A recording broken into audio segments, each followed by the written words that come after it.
Back in 2003, U.S. officials were telling a story of success when it came to Afghanistan. Listen to Donald Rumsfeld. We're at a point where we clearly have moved from major combat activity to a period of stability and stabilization and reconstruction activities.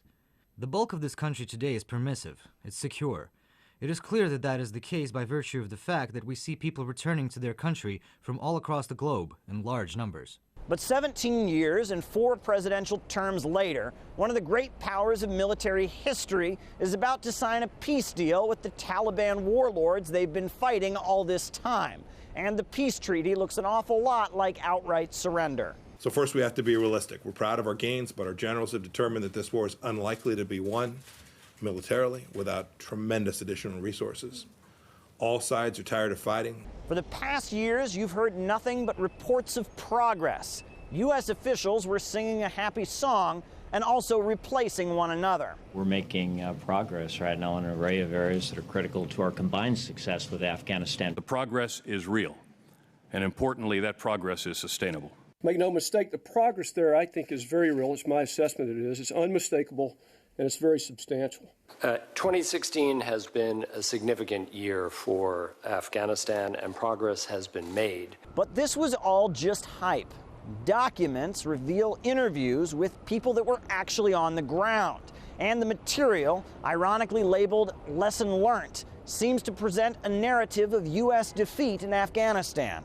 The operation is described as a self-licking ice cream cone. U.S. officials giving reports of progress were telling bold-faced lies. The problem is there's a disincentive, really, to tell the truth. We have created an incentive to almost require or for people to lie. There's an odor of mendacity throughout the Afghanistan issue, and I know Congressman Connolly has heard me talk about this years ago. Mendacity and hubris. The original plan was to defeat al-Qaeda in Afghanistan and overthrow the Taliban that was sheltering al-Qaeda. All of that was arguably achieved. But then Washington moved on to the nation-building phase at a cost of billions of dollars. And at that point, it starts to look like no one had a clue what they were doing.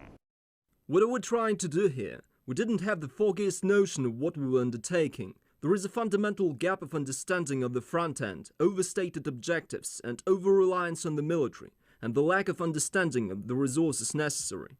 And then the drones started flying. Many instances of success were recorded on that front, but in many instances things also went terribly wrong.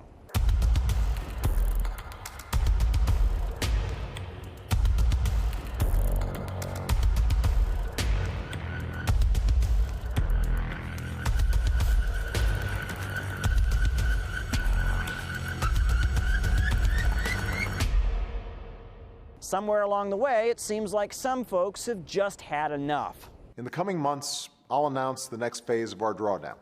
And by the end of next year, America's war in Afghanistan will be over. Needless to say, it was not. Over $1 trillion spent and over 4,000 U.S. military personnel and contractors killed.